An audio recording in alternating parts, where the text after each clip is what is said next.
আল্লাহর নবী হজরত সুলাইমান আলাইহিসসালামের অলৌকিক ক্ষমতা, হুদহুদ পাখির গোয়েন্দাগিরি এবং রানী বিলকিসের সিংহাসনের চোখের পলকে চুরি বা আনয়নের রহস্যময় কাহিনী বর্ণনা করে। এটি কুরআনের সবচেয়ে রোমাঞ্চকর ও বিস্ময়কর ঘটনাগুলোর একটি। হজরত সুলাইমান আলাইহিসসালাম পাখিদের পরিদর্শন করছিলেন। হঠাৎ হুদহুদকে না দেখে তিনি বললেন, কি ব্যাপার, আমি হুদহুদকে দেখছি না, সে কি অনুপস্থিতদের অন্তর্ভুক্ত?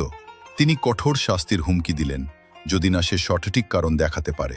কিন্তু হুদহুদ খুব তাড়াতাড়ি ফিরে এলো এবং বলল, আমি এমন খবর জেনেছি যা আপনি জানেন না। আমি সাবা থেকে সঠিক সংবাদ নিয়ে এসেছি। আমি এক নারীকে দেখেছি যে তাদের উপর রাজত্ব করছে। তাকে কিছু দেওয়া হয়েছে এবং তার আছে একটি বিরাট সিংহাসন।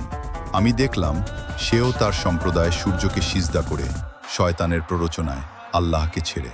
হুদহুদের এই খবর শুনে সুলাইমান আলাইহিসসালাম আগ্রহী হলেন। তিনি হুদহুদকে একটি পত্র দিয়ে বিলকিসের কাছে পাঠালেন।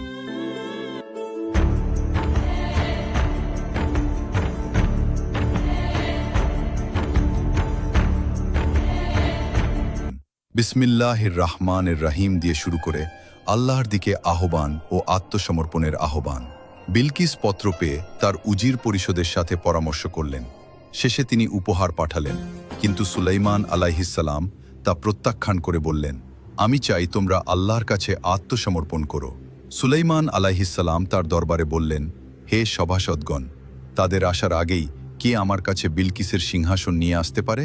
এক শক্তিশালী জিন ইফরিত বলল, আমি তোমার জায়গা থেকে উঠার আগেই নিয়ে আসব। কিন্তু যার কাছে কিতাবের জ্ঞান ছিল, অনেক তাফসিরে আসিফ ইবনে বারখিয়া নামে উল্লেখ, একজন মানুষ যিনি আল্লাহর নামে দোয়া করতেন, তিনি বললেন, তোমার চোখের পলক ফেলার আগেই আমি তা নিয়ে আসব। এবং চোখের পলকে সিংহাসনটি সুলাইমান আলাইহিসসালামের সামনে হাজির। সুলাইমান আলাইহিসসালাম বললেন, এটা আমার রবের অনুগ্রহ, যাতে তিনি আমাকে পরীক্ষা করেন আমি শুকরিয়া আদায় করি না অকৃতজ্ঞ হই। তারপর তিনি নির্দেশ দিলেন, সিংহাসনের আকৃতি বদলে দাও, দেখি বিলকিস চিনতে পারে কিনা। বিলকিস যখন এলেন, সিংহাসন দেখে বললেন, মনে হয় এটা সেইটাই। সুলাইমান আলাইহিসসালামের প্রাসাদে কাচের মেঝে দেখে বিলকিস ভেবেছিলেন পানি, পা তুলে ফেললেন। সুলাইমান আলাইহিসসালাম বললেন, এটা কাঁচের মেঝে। তখন বিলকিস বললেন, হে আমার রব, আমি নিজের প্রতি জুলুম করেছি।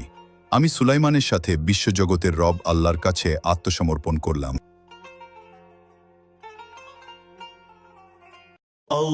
আল্লাহুম্মা সাল্লি আলা সাইয়্যিদিনা ওয়া মাওলানা মুহাম্মাদিন